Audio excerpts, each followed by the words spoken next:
Pintu lemari dapur itu sudah berderit selama sebulan penuh. Setiap kali aku membukanya, rasanya seperti pintu itu akan terlepas dan menampar dahiku. Suamiku sudah janji 3 minggu lalu akan memperbaikinya, tapi seperti biasa, dia lupa. Atau lebih tepatnya, dia selalu punya alasan lain yang lebih penting. Kadang harus nonton pertandingan bola, kadang nongkrong di bengkel bersama teman-temannya, atau cuman rebahan di sofa setelah pulang kerja. Aku sudah pasrah, pikirku, mungkin aku akan terus membuka pintu lemari itu dengan hati-hati sampai akhir hayatku. Dengan kesal, aku menggerutu keras saat adik iparku datang minum teh sore itu. Lihat, sudah 30 tahun menikah, tapi dia nggak bisa juga memperbaiki pintu lemari, kataku. Anak perempuanku hanya menggelengkan kepala, bilang sudah biasa. Kemudian, entah bagaimana cerita itu sampai ke telinga Ardi, suaminya. Aku bahkan tidak berharap akan ada yang terjadi. Tapi 2 hari kemudian dia sudah berdiri di depan pintu apartemenku, membawa koper alat berat berwarna metalik. Tubuhnya tinggi, bahunya lebar, dan senyumnya yang percaya diri itu membuatku sedikit gugup. Habisnya di mana pintu lemari yang nakal itu? Tanyanya sambil melepas sepatu di ruang tamu. Aku terpaku sesaat, lalu mengantarnya ke dapur. Ardi mengikuti, matanya mengamati sekeliling seperti sedang menilai wilayah kekuasaan.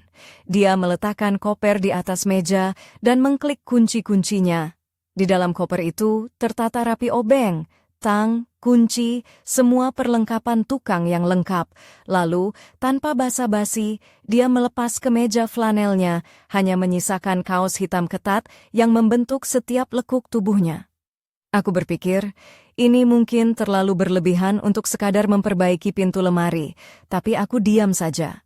Itu urusannya, bukan urusanku. Dia mengambil obeng dan naik ke bangku kecil untuk memeriksa engsel pintu.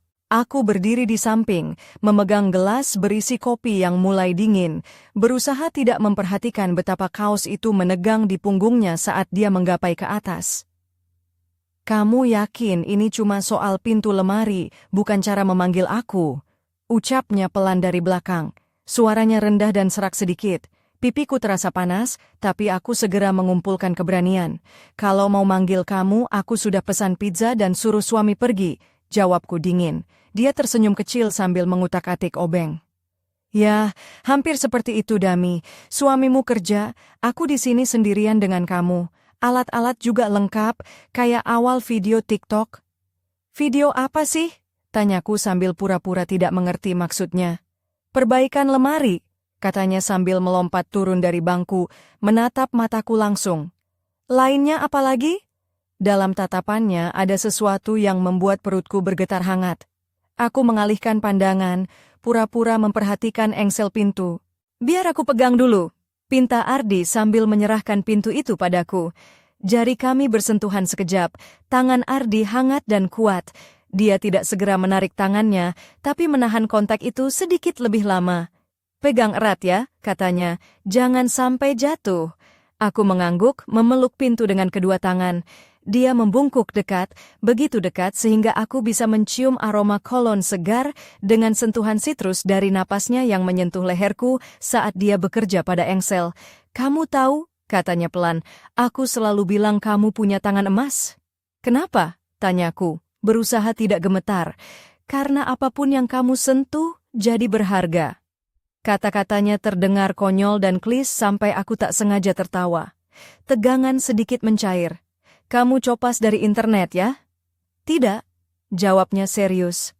"Aku buat sendiri, khusus buat kamu." Sambil dia memperbaiki engsel, aku duduk di meja sambil memegang gelas teh, menatapnya. Tangannya yakin, gerakannya presisi. Setiap putaran obeng seperti sudah dilakukan ribuan kali. Jari-jarinya panjang dan kuat, kukunya rapi, terpotong.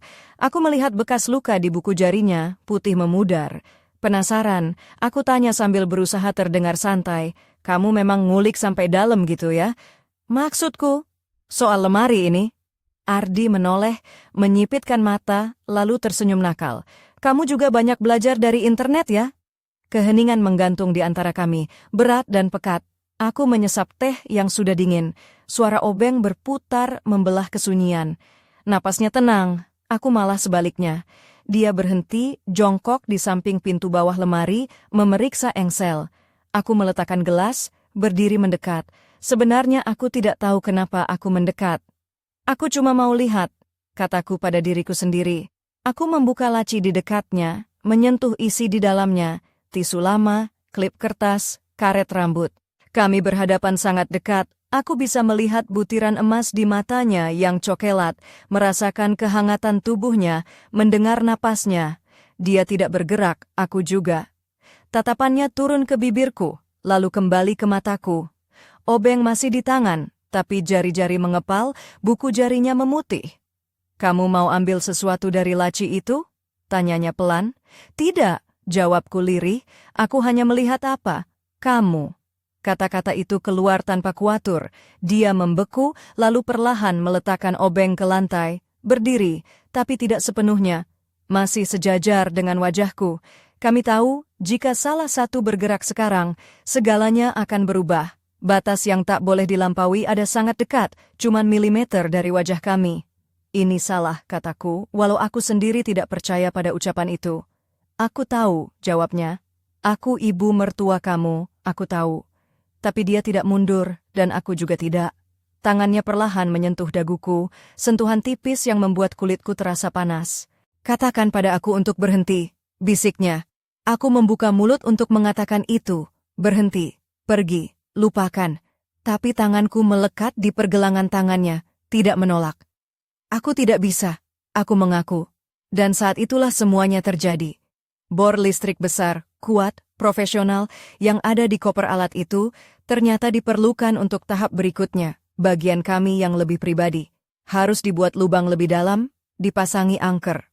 Aku melangkah mundur, bersandar ke meja, membungkuk, kakiku gemetar. Dia fokus bekerja, bor itu masuk dengan halus, bolak-balik, cepat selesai. "Sekarang sudah benar," katanya puas, "kamu bahkan bisa berdiri di atasnya." Aku mengangguk, suaraku tidak percaya. Dia berdiri tegak, mengelap tangan dengan celana jeans, keringat berkilat di dahinya. "Selesai," katanya. "Lemari seperti baru." "Terima kasih," aku berkata pelan. Kami berdiri berhadapan, dan udara di antara kami bergetar. Dia melangkah mendekat. "Dengar," katanya dengan suara bergetar. "Apa yang tadi terjadi, itu bukan apa-apa." Aku cepat memotong. "Kamu cuma memperbaiki lemari."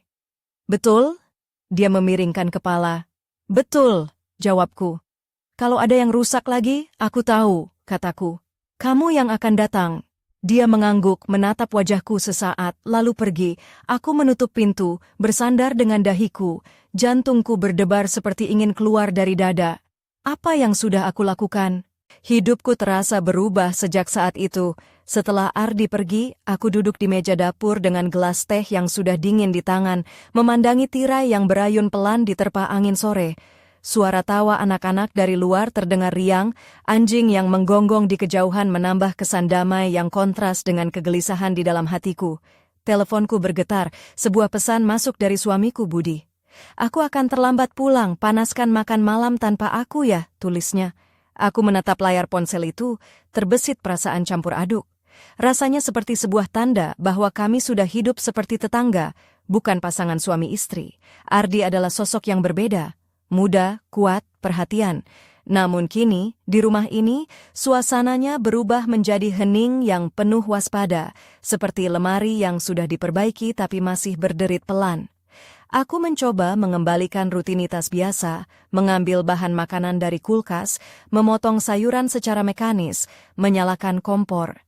Minyak panas mengeluarkan aroma bawang goreng yang familiar, mengingatkanku pada hari-hari dulu ketika semuanya terasa lebih sederhana. Tapi tanganku masih gemetar, tak bisa sepenuhnya tenang. Ketika Budi pulang, seperti biasa dia tampak lelah dan pendiam. Dia melepas sepatu dan langsung menuju ruang keluarga, menyalakan televisi tanpa banyak bicara. Aku menyiapkan meja makan, memanggilnya untuk makan malam. Kami makan dalam keheningan yang canggung. Suamiku bertanya singkat, "Pintunya sudah diperbaiki?" "Iya," jawabku pelan. "Ardi yang datang, dia yang memperbaiki. Orangnya hebat," katanya sambil mengangguk. Aku hanya diam, tak tahu harus berkata apa. Bagaimana aku bisa menjelaskan bahwa bukan hanya pintu lemari yang diperbaiki, tapi sesuatu di dalam diriku juga terguncang? Setelah makan malam, Budi kembali ke depan televisi. Aku mencuci piring, mengelap meja, melakukan hal-hal biasa yang dulu terasa membosankan, kini menjadi beban yang berat. Di dalam hatiku, badai terus berkecamuk. Saat aku berbaring di tempat tidur di samping suami yang sudah terlelap, pikiranku melayang pada Ardi, tangan-tangannya, tatapannya, cara dia memperbaiki engsel dengan penuh perhatian. Sebuah pesan masuk di ponselku membuatku terkejut. Dari Ardi tertulis, "Tidur nyenyak ya, jangan khawatir." Aku menatap layar itu lama, jantungku berdetak kencang, jari-jari gemetar di atas keyboard. Apa aku harus membalas? Akhirnya aku menulis dengan hati-hati, "Terima kasih untuk perbaikannya." Pesan itu netral dan aman. 3 titik muncul, menandakan dia sedang mengetik, lalu hilang, muncul lagi. Dia membalas, "Kalau ada yang rusak lagi, hubungi aku ya." Aku meletakkan ponsel di atas meja, layar menghadap ke bawah, menutup mata tapi sulit sekali tidur.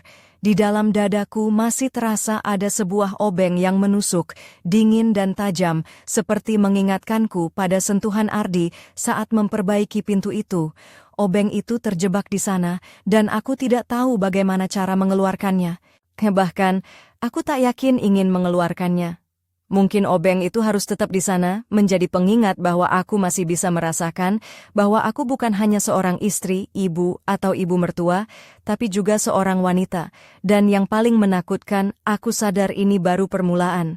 Obeng itu akan selalu mengingatkan aku setiap kali aku melihat Ardi, setiap kali dia datang ke rumah anakku, setiap kali mata kami bertemu di meja makan keluarga. Apa yang sudah aku lakukan? Aku membuka pintu yang seharusnya tetap tertutup rapat. Kini pintu itu tak bisa ditutup lagi dengan mudah. Pintu itu akan berderit bukan karena engselnya, tapi karena rasa bersalah yang melekat di dalamnya. Namun, jujur saja, di dalam lubuk hatiku yang terdalam, aku merasa lega. Aku senang ini terjadi. Suamiku sudah tertidur dengan suara napas yang berat di sebelahku. Aku menatap wajahnya dalam gelap, yang begitu akrab namun terasa jauh. Kapan terakhir kali kami saling memandang seperti aku memandang Ardi tadi? Aku berbalik ke sisi lain, menutup diri dengan selimut hingga menutupi kepala. Obeng itu berputar di dalam dadaku, semakin dalam menusuk. Aku tahu, lemari yang rusak itu hanyalah awal. Ada sesuatu yang lain yang juga rusak, sesuatu yang penting. Dan tak ada Ardi yang bisa memperbaikinya, karena kadang, saat kita memperbaiki satu hal, kita justru merusak yang lain. Aku menutup mata, mencoba tidur, tapi wajahnya terus muncul di depan mataku. Senyumnya, kata-katanya. "Kau sudah membuka pintu lain?" Ya, aku sudah membuka, dan sekarang aku tidak tahu bagaimana menutupnya kembali. Aku masih ingat betul malam itu, saat pintu lemari itu pertama kali berderit lebih kencang dari biasanya. Suara itu seperti peringatan lembut, tapi juga menakutkan, seolah ada sesuatu yang akan berubah dalam hidupku. Setelah kejadian dengan Ardi, aku merasa ada jurang yang terbuka di antara diriku dan suamiku, Budi. Kami sudah seperti 2 orang asing yang tinggal di rumah yang sama, menjalani rutinitas yang sama, tapi tanpa nyawa. Halo, nama saya Damayanti. Aku berumur 45 tahun. Sudah 30 tahun aku menikah dengan Budi, dan kami tinggal di sebuah apartemen sederhana di Kota Malang. Aku adalah seorang ibu rumah tangga yang selama ini merasa nyaman dengan kehidupanku yang biasa saja. Tapi siapa sangka sebuah pintu lemari yang rusak bisa membuka pintu lain dalam hidupku, pintu yang selama ini aku tutupi rapat-rapat. Awalnya, aku hanya ingin memperbaiki pintu itu, supaya tidak berderit dan tidak mengganggu. Tapi, suamiku selalu saja punya alasan untuk tidak memperbaikinya, entah itu karena lelah, karena ada acara bola, atau karena ingin bersantai bersama teman-temannya di bengkel. Aku sudah pasrah menerima keadaan itu, tapi kemudian saat Ardi datang membantu memperbaiki pintu itu, aku merasa ada getaran yang berbeda. Dia bukan hanya memperbaiki pintu, tapi juga meraba bagian dari diriku yang sudah lama terkunci rapat. Aku masih ingat bagaimana dia membawa koper alatnya, terlihat seperti pria yang siap mengatasi segala masalah teknis. Tubuhnya tinggi dan berotot, dengan senyum yang membuatku sedikit gugup. Saat dia melepas kemejanya dan hanya memakai kaos hitam ketat, aku sadar betapa berbeda dia dengan Budi yang selalu mengenakan baju kerja yang kusut dan sepatu yang usang. Ardi tampak begitu percaya diri dan penuh perhatian, sementara aku merasa seperti menemukan kembali sesuatu yang hilang dalam diriku. Ketika Ardi memperbaiki engsel pintu, aku berdiri di dekatnya, memegang gelas teh yang mulai dingin. Aku berusaha mengalihkan pandangan dari otot-otot punggungnya yang menegang saat dia meraih sesuatu di atas. Suaranya yang rendah dan sedikit serak saat bercanda membuat pipiku memerah. Aku mencoba bersikap dingin, tapi hatiku berdebar kencang. Kata-katanya tentang tangan emas yang aku miliki membuat aku tersenyum malu. Saat dia meminta aku memegang pintu lemari itu, jari kami bersentuhan sejenak. Sentuhan itu hangat dan kuat, dan aku merasakan sesuatu yang aneh tapi menyenangkan. Ketegangan antara kami terasa nyata, dan aku tahu bahwa aku tidak bisa mengabaikan perasaan ini begitu saja. Ardi tampak menikmati momen itu, tapi dia juga profesional, fokus pada pekerjaannya. Namun, saat kami saling menatap di dapur kecil itu, aku tahu bahwa batas antara kami mulai kabur. Aku tidak tahu apa yang akan terjadi selanjutnya, tapi aku sadar bahwa hidupku tidak akan pernah sama lagi setelah malam itu. Pintu lemari yang rusak itu bukan hanya masalah teknis. Itu adalah simbol dari sesuatu yang lebih dalam, sesuatu yang aku harus hadapi. Aku bertanya-tanya apakah aku siap untuk membuka pintu itu lebih lebar, atau apakah aku harus menutupnya rapat-rapat sebelum semuanya terlambat. Hari-hari berikutnya aku mencoba menjalani hidup seperti biasa, tapi bayangan Ardi terus menghantui pikiranku. Aku sering teringat bagaimana dia memperbaiki pintu itu dengan penuh perhatian, bagaimana senyumnya yang percaya diri membuatku merasa hidup kembali. Namun, aku juga tahu bahwa aku harus berhati-hati, karena aku masih punya suami dan keluarga yang harus aku jaga. Tapi, ada sesuatu yang membuatku penasaran dan takut sekaligus. Kenapa Ardi begitu berbeda? Apa yang sebenarnya dia inginkan dari aku? Dan yang lebih penting lagi, apa yang akan terjadi jika aku benar-benar membuka pintu itu lebih lebar? Aku merasa seperti berdiri di ambang jurang, antara kenyamanan dan bahaya, antara masa lalu dan masa depan yang tak pasti. Aku tahu aku harus membuat keputusan, tapi keputusan itu bukan hanya tentang pintu lemari yang berderit. Ini tentang aku, tentang siapa aku sebenarnya, dan apa yang aku inginkan dari hidupku. Dan aku masih belum tahu jawaban dari semua pertanyaan itu. Saat aku menulis ini, aku duduk di dapur, memandang pintu lemari yang kini sudah diperbaiki, tapi tetap saja membuatku gelisah. Bayangan Ardi masih menghantui pikiranku, dan aku tahu bahwa cerita ini belum berakhir. Sebaliknya, ini baru saja dimulai. Apa yang akan aku lakukan selanjutnya? Apakah aku akan menutup pintu itu rapat-rapat, ataukah aku akan membiarkan pintu itu terbuka, membiarkan rahasia dan perasaan yang selama ini terkubur muncul ke permukaan? Aku masih belum tahu. Tapi satu hal yang pasti, hidupku tidak akan pernah sama lagi setelah malam itu. Pagi itu, aku bangun dengan perasaan campur aduk yang sulit dijelaskan. Sinar matahari yang masuk melalui jendela kamar terasa lebih terang dari biasanya, membanjiri ruangan dengan kehangatan yang aneh, seolah ingin membangkitkan sesuatu yang lama terkubur dalam diriku. Setelah berbaring terlalu lama, aku akhirnya memutuskan untuk bangun dan bersiap menjalani hari. Tapi pikiranku masih tertuju pada kejadian 2 hari lalu saat Ardi datang memperbaiki pintu lemari dapur yang sudah lama berderit. Aku berjalan ke dapur, tempat yang biasanya menjadi pusat aktivitas sehari-hariku. Suasana di sana terasa berbeda. Lemari yang rusak kini sudah rapih diperbaiki, tapi hatiku masih belum tenang. Aku membuka pintu lemari itu dengan perlahan, seperti mencoba menenangkan diri sendiri. Ada rasa aneh setiap kali aku menyentuh engsel yang baru diperbaiki itu, seolah aku menyentuh sesuatu yang lebih dari sekadar kayu dan sekrup, mungkin sebuah kenangan atau perasaan yang tak terucapkan. Aku menghela napas, mencoba mengalihkan pikiran dengan menyiapkan sarapan untuk keluargaku. Suamiku, Budi, belum bangun saat itu. Biasanya dia akan sibuk dengan handphonenya, membaca berita atau membalas pesan-pesan. Tapi pagi ini, sepi terasa lebih menyentuh. Aku merasa ada jarak yang semakin melebar di antara kami, sebuah jurang yang tak terlihat tapi membuatku semakin kesepian. Saat aku sedang menyiapkan teh, ponselku bergetar. Pesan dari anak perempuanku Sari, Dia mengirim sebuah foto yang membuat dadaku sesak. Dalam foto itu, Sari tersenyum bahagia bersama Ardi di sebuah kafe di Malang. Mereka tampak seperti pasangan yang benar-benar bahagia, berpelukan dan menikmati waktu bersama. Aku menatap foto itu lama sekali, perasaan bersalah dan cemburu bertarung dalam dada.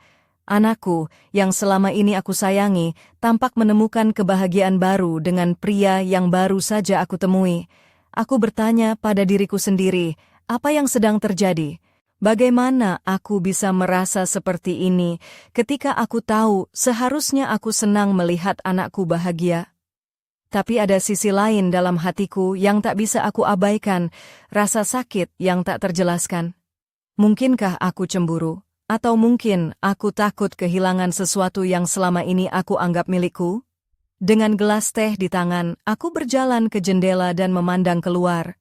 Kota Malang yang tenang pagi itu tampak biasa saja, dengan orang-orang yang mulai beraktivitas, anak-anak yang berlari ke sekolah, dan suara kendaraan yang mulai ramai. Tapi di dalam diriku, semuanya bergejolak. Aku merasa seperti berada di persimpangan jalan yang sulit, tidak tahu kemana harus melangkah. Aku mencoba mengingat kembali bagaimana aku dan Budi dulu, sebelum semuanya berubah. Kami pernah penuh cinta dan perhatian, berbagi mimpi dan harapan. Tapi entah kapan, kami mulai menjadi asing satu sama lain, hidup berdampingan tanpa benar-benar terhubung. Mungkin karena rutinitas, mungkin karena beban hidup, atau mungkin karena aku sendiri yang mulai kehilangan arah. Tiba-tiba, suara pintu depan yang membuka membuatku terkejut. Suamiku pulang lebih awal dari yang kukira. Wajahnya lelah, tapi tetap tenang seperti biasanya. Aku menyapa dengan senyum yang agak dipaksakan, mencoba menyembunyikan kegelisahan yang menguasai hatiku. "Budi, kamu sudah pulang?" tanyaku lembut. Dia mengangguk, meletakkan tas kerja di sudut ruangan. "Iya, tadi ada urusan selesai lebih cepat." Kami duduk bersama di ruang tamu, tapi keheningan kembali menyelimuti. Aku ingin membuka pembicaraan, tapi kata-kata terasa susah keluar. Aku takut jika membuka terlalu lebar, semuanya akan berubah dan mungkin tak bisa diperbaiki lagi. Aku hanya bisa berharap pintu lemari itu bukan satu-satunya yang bisa diperbaiki hari ini. Namun hatiku terus bertanya-tanya, apakah aku masih bisa memperbaiki hubungan kami? Atau apakah pintu lain yang sudah kubuka itu akan selalu menjadi penghalang di antara kami? Dan yang lebih menakutkan, apakah aku siap menghadapi konsekuensi dari pintu yang sudah terbuka itu? Pikiranku berkecamuk, dan aku tahu bahwa hari ini hanyalah awal dari perjalanan panjang yang harus kulewati. Sebuah perjalanan yang mungkin akan mengubah hidupku selamanya. Hari itu terasa berat sejak pagi. Aku mencoba menjalani rutinitas seperti biasa, tapi setiap langkah terasa seperti melewati lorong gelap yang tak berujung. Setelah sarapan, aku kembali ke dapur, menatap lemari yang baru saja diperbaiki Ardi. Pintu itu kini rapi, tak berderit, tapi di balik keheningannya, aku merasakan ada sesuatu yang belum selesai. Suamiku, Budi, masih di kamar, tampak lelah dan enggan berinteraksi. Aku tahu dia pun merasakan jarak yang makin melebar di antara kami, tapi tidak satu pun dari kami yang berani memulai pembicaraan yang sebenarnya ingin diungkapkan. Aku merasa seperti terjebak dalam ruang hampa dengan perasaan yang tak berani kuungkapkan. Tiba-tiba ponselku bergetar. Pesan dari Sari, anak perempuanku, muncul di layar. "Mah, Ardi ajak aku ke kafe lagi. Dia baik banget," tulisnya. Aku menatap pesan itu dengan campuran emosi. Senang karena anakku bahagia, tapi juga takut dan cemas. Perasaan yang tak bisa kujelaskan menguasai hatiku. Aku mencoba mengalihkan diri dengan membersihkan dapur, tapi pikiranku terus melayang pada Ardi dan momen saat dia memperbaiki pintu itu. Aku ingat betapa kuat dan hangat sentuhannya, bagaimana tatapannya membuat jantungku berdegup kencang. Kenangan itu memenuhi ruang pikiranku dan membuatku gelisah. Di tengah kegelisahan itu, aku mendengar suara pintu depan terbuka. Ardi datang lagi. Aku terdiam sejenak, hatiku berdetak cepat. Dia membawa koper alatnya, senyum ramahnya masih sama seperti sebelumnya. Dia masuk ke dapur tanpa banyak bicara, langsung menuju pintu lemari. Aku berdiri di sana, memegang gelas teh yang mulai dingin, menatapnya dengan campuran perasaan. Ada ketegangan yang tak terucapkan di antara kami. Ardi mulai bekerja, tangannya yang kuat dan terampil mengutak-atik engsel dengan penuh perhatian. Aku merasa seolah-olah aku berada di batas antara dua dunia, yang lama dan yang baru. Saat dia menoleh dan tersenyum padaku, aku merasakan getaran yang aneh di dadaku. Aku tahu ini bukan hanya tentang pintu lemari yang diperbaiki, tapi tentang sesuatu yang jauh lebih dalam. Sesuatu yang telah lama aku pendam dan kini muncul kembali dengan kekuatan yang tak terduga. Aku mencoba mengalihkan pandangan, tapi tatapannya membuatku sulit berbohong pada diri sendiri. Ardi bukan hanya tukang reparasi biasa, dia membawa sesuatu yang selama ini hilang dalam hidupku. Sebuah harapan, sebuah gairah yang membuatku merasa hidup kembali. Namun aku juga tahu bahwa hubungan ini penuh risiko. Aku masih punya suami, keluarga, dan tanggung jawab yang harus aku jaga. Tapi bagaimana aku bisa mengabaikan perasaan ini? Bagaimana aku bisa menutup pintu yang sudah terbuka lebar? Aku berdiri di sana, di dapur kecil kami, dengan rasa dilema yang mengikat hati. Aku tahu, keputusan yang akan aku ambil selanjutnya akan menentukan arah hidupku, dan mungkin akan mengubah segalanya. Sementara Ardi melanjutkan pekerjaannya, aku hanya bisa berdoa agar aku bisa menemukan jawaban sebelum semuanya terlambat. Sebelum pintu itu, pintu yang lebih dari sekadar lemari, tertutup kembali. Aku masih duduk di dapur, menatap kosong pintu lemari yang kini sudah mulus tanpa derit. Hati ini bergemuruh, tak percaya apa yang baru saja terjadi.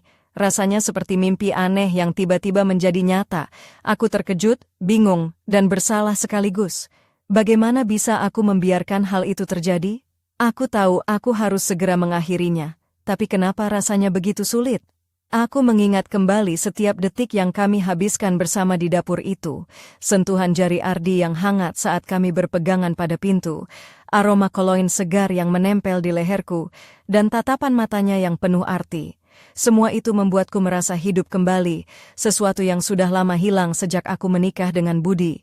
Namun aku juga sadar betapa rumitnya situasi ini. Aku adalah seorang istri, ibu, dan ibu mertua.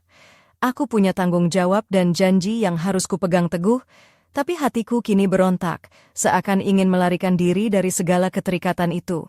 Aku bertanya-tanya, apakah ada cara lain untuk menyelesaikan ini tanpa melukai siapapun? Aku mencoba membayangkan bagaimana jika aku mengabaikan semua ini, pura-pura tidak terjadi apa-apa.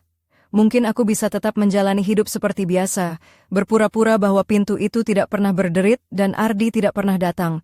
Tapi aku tahu itu mustahil, karena setiap kali aku melihat pintu itu, aku akan teringat pada semua yang telah terjadi, pada rahasia yang kini menjadi beban di dadaku.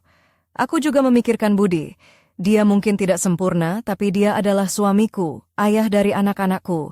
Aku bertanya-tanya apakah dia merasakan jarak yang sama seperti aku, atau dia sudah menyerah dan berhenti peduli. Apakah dia tahu bahwa aku sedang berjuang dengan perasaan ini? Apakah dia akan marah, kecewa, atau justru mengerti? Sementara pikiranku berputar, aku menyadari bahwa aku tidak bisa terus bersembunyi di balik dinding sunyi ini. Aku harus menghadapi kenyataan, apapun risikonya. Aku harus berani jujur pada diriku sendiri dan pada orang-orang di sekitarku. Karena jika aku terus menutup pintu ini, maka aku juga menutup peluang untuk menemukan kebahagiaan sejati. Tapi bagaimana caranya? Bagaimana aku bisa memulai pembicaraan yang paling sulit ini? Aku merasa tenggelam dalam kebingungan, takut kehilangan segalanya, tapi juga takut kehilangan diriku sendiri. Rasanya seperti aku berdiri di ambang jurang, menatap ke bawah tanpa tahu apa yang akan menunggu di sana. Saat aku duduk di sana, gelas teh di tanganku sudah kosong dan dingin.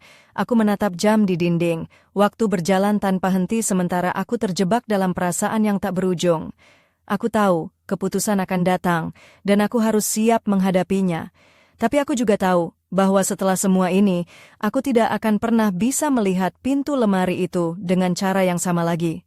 Pintu itu bukan hanya menghubungkan ruang di dalam rumah, tapi juga ruang dalam hatiku yang selama ini tersembunyi. Dan aku masih bertanya-tanya, apakah aku siap untuk membuka sepenuhnya dan menghadapi apa yang ada di baliknya?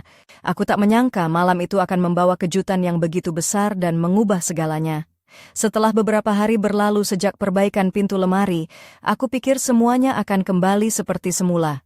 Tapi kenyataannya justru sebaliknya. Ketika aku sedang membereskan dapur, ponselku bergetar lagi. Pesan masuk dari Ardi, tapi kali ini berbeda. Aku butuh bicara, Damayanti. Bisa ketemu malam ini? Aku terdiam sejenak, jantungku berdetak lebih cepat dari biasanya. Apa yang ingin dia bicarakan?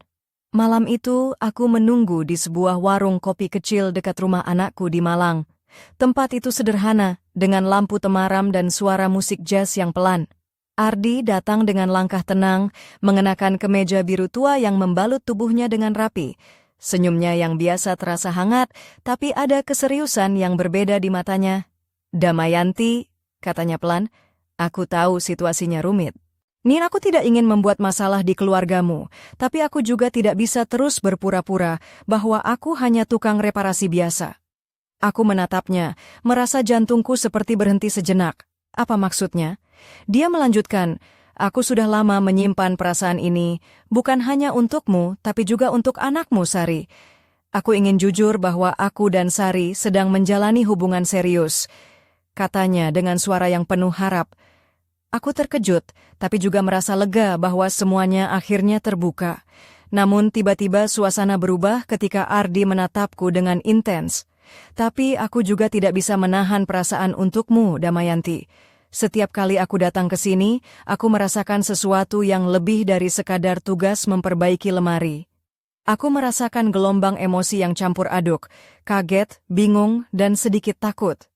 Aku mencoba mengendalikan diri, tapi kata-katanya seperti membuka pintu yang selama ini aku tutup rapat.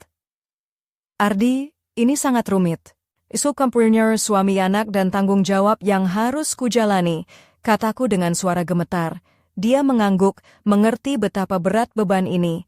Aku tidak meminta apa-apa, Damayanti. Aku hanya ingin kau tahu perasaanku yang sebenarnya. Aku tidak ingin menghancurkan keluargamu, tapi aku juga tidak bisa terus berbohong pada diriku sendiri. Aku tersentak oleh kejujurannya, dan tiba-tiba aku sadar bahwa aku sendiri juga menyimpan perasaan yang sama. Tapi aku takut kehilangan segalanya. Keluarga, kehormatan, dan masa depan yang selama ini aku bangun.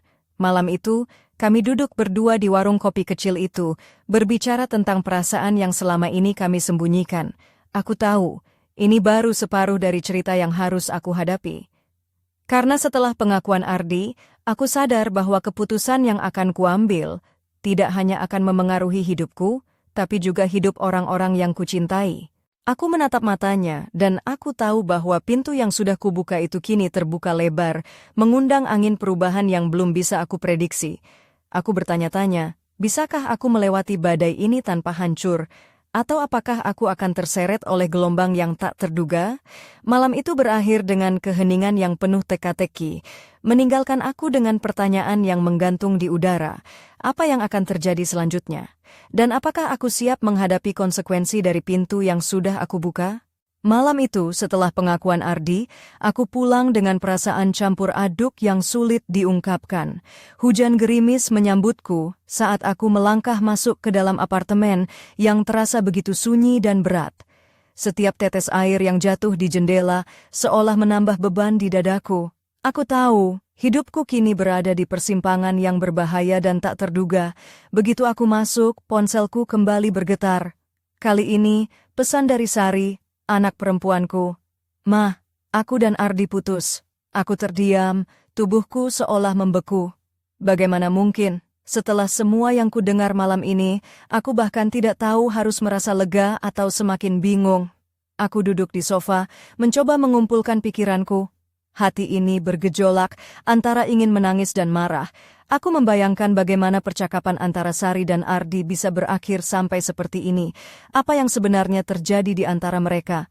Dan bagaimana aku harus menghadapi kenyataan bahwa hubungan ini telah berakhir, sementara aku sendiri masih terjerat dalam perasaan yang rumit? Rasa sakit itu seperti pisau yang menusuk hati, tapi juga membuka mataku pada kenyataan yang selama ini aku coba abaikan. Aku bukan hanya seorang ibu dan istri, aku juga seorang wanita yang merindukan kehangatan dan perhatian. Namun, kenyataan ini membuatku bertanya-tanya, apakah aku sudah terlalu jauh? Apakah aku harus mundur dan memperbaiki apa yang masih bisa diperbaiki? Ketika aku menatap keluar jendela, Hujan mulai turun deras, menutupi segala sesuatu dengan tirai air yang tebal. Aku merasa seperti terperangkap dalam badai yang tak berujung, tanpa tahu kapan akan berlalu. Bayangan Ardi dan Sari terus menghantui pikiranku, membuatku semakin bingung dengan perasaan yang aku miliki.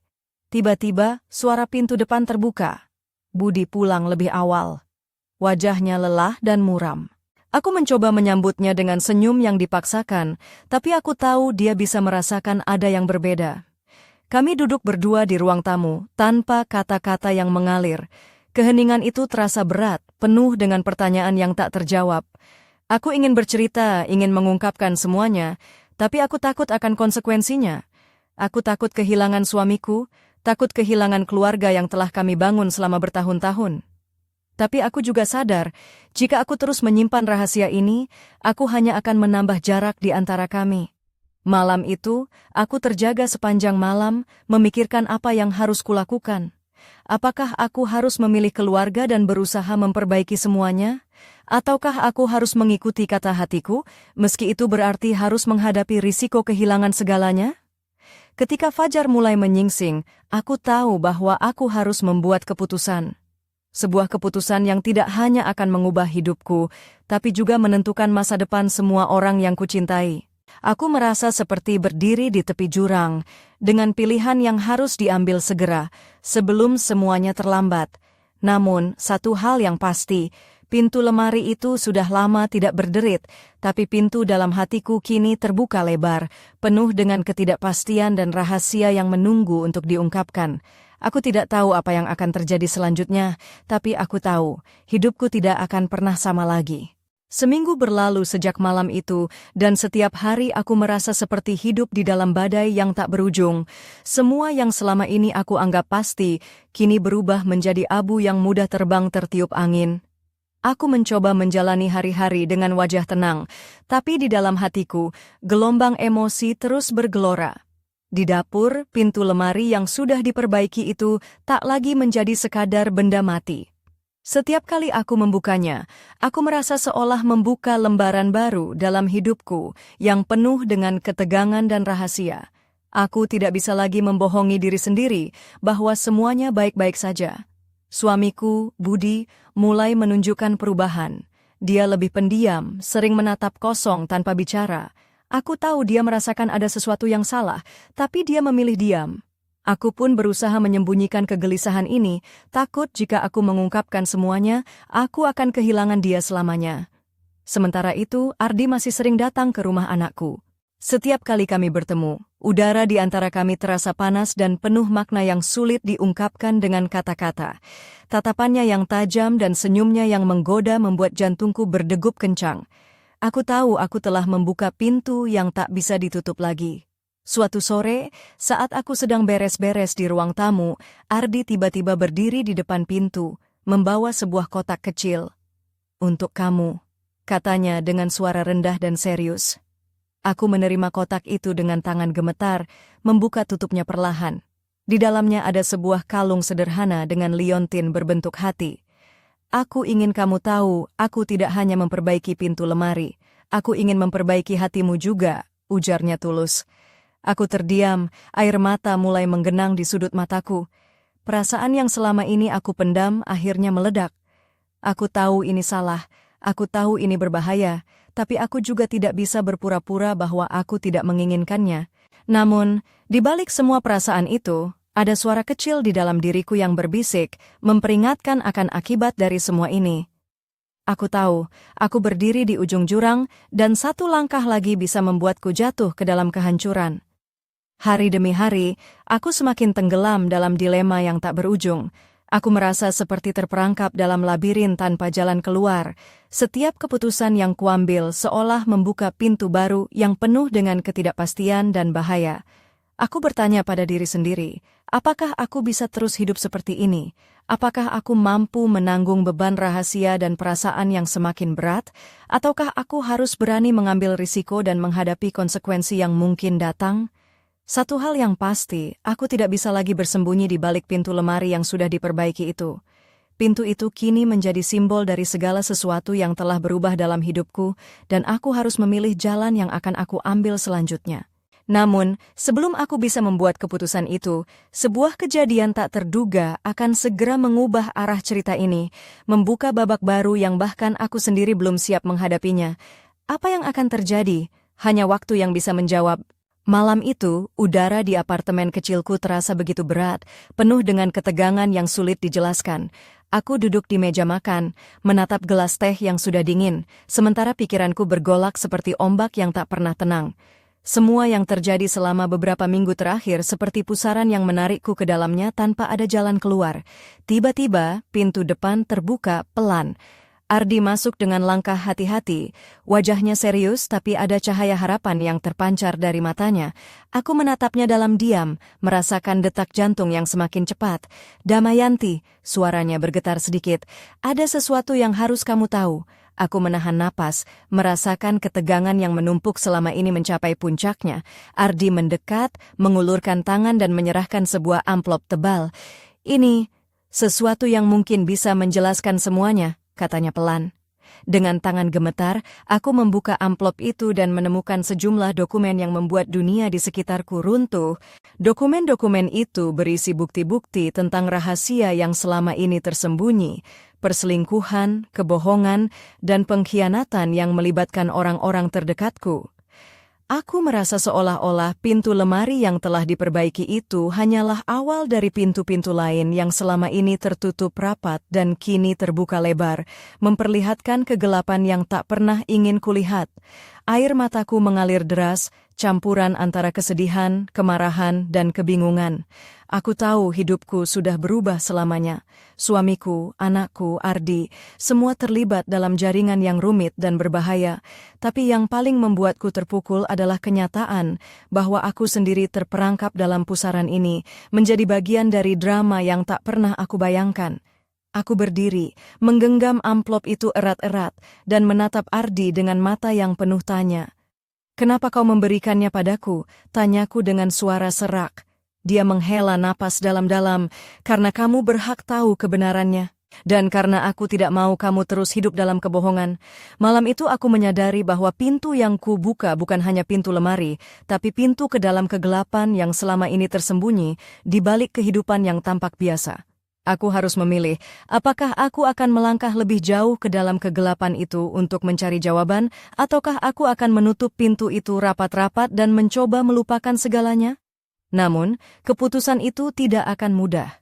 Karena setiap langkah yang kuambil, setiap pilihan yang kubuat, akan membawa konsekuensi yang tak terduga dan mungkin akan menghancurkan semua yang aku cintai. Aku menatap keluar jendela, melihat cahaya remang kota Malang yang berkelap-kelip di kejauhan. Hati ini berdebar, penuh dengan ketidakpastian dan rasa takut. Tapi di balik semua itu, ada satu hal yang aku tahu pasti, kisah ini belum berakhir. Ini baru permulaan dari babak baru dalam hidupku, sebuah babak yang akan menguji keberanian, cinta, dan keteguhan hati. Ya, dan aku harus siap menghadapi apapun yang akan datang selanjutnya. Apa yang akan aku lakukan? Aku belum tahu. Tapi satu hal jelas, pintu itu sudah terbuka, dan aku tidak bisa menutupnya lagi.